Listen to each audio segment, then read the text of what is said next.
Creating your own network, along with Discovery. Well, I know that there is a lot of scrutiny and there are a lot of people who are watching, but just like when I was building the television show, and I would say to the producers, you know, after it was announced every year, whoever was coming out with a new show, get over that.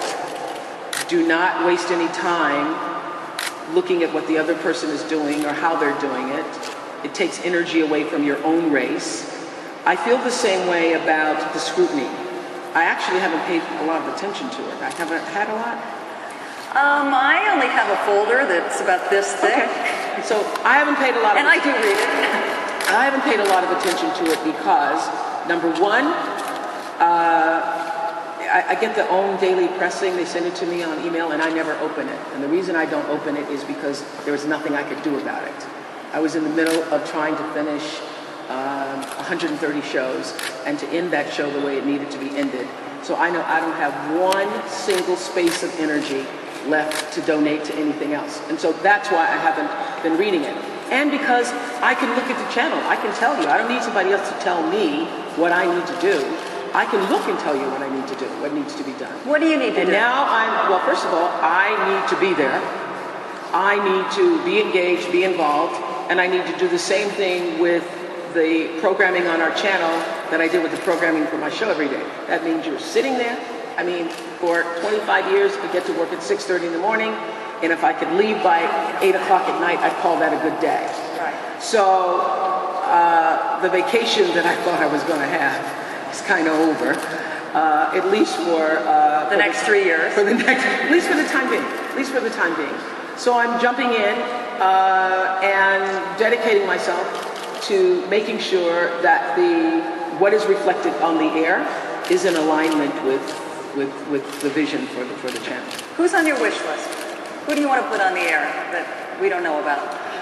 Well, you know, the original idea for Oprah's Next Chapter was that I would do essentially what I do for the magazine.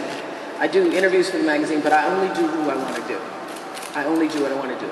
When you have a daily show, as you know, many times you have to do people who, you know, selling their CDs or their whatever agendas they have.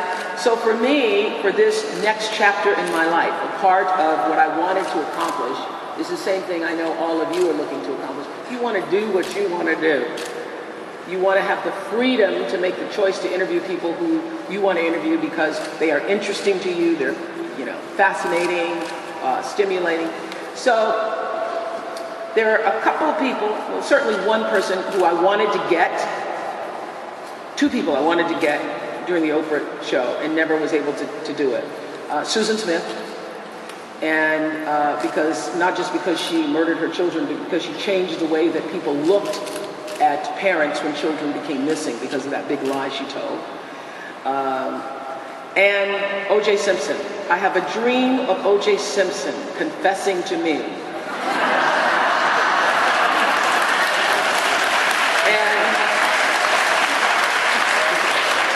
I am going to make that happen, people.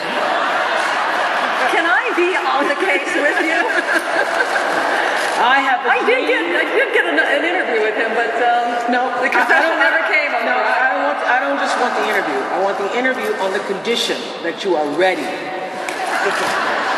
Mr. Simpson. So those are the only two. You have set some very lofty goals for yourself here this morning in your hometown. Well, you know what? I don't even think that that's that lofty, because this is why I don't think that's that lofty. The other day, I was cleaning out drawers, preparing for the move west, and I ran across a little baby picture of myself. And I hadn't seen that picture in a long time, because, you know, I grew up, you know, poor Negro child, so we only had 6 photographs. How did you look in the photo? Did you look with that a good hair day? A good hair day. And now I have at my house, a makeup room where, when I first started in the business, I started doing covers for magazines, and so I actually stopped about 1995. I happened to be walking through, so I've walked through that room 1,000 times, obviously, and I paid no attention to all the covers on the walls. I happened to be walking right after I'd seen that baby picture, literally, and I had a moment. And the moment was, how did that happen? I'm sitting on a wooden porch in a shotgun house in Mississippi.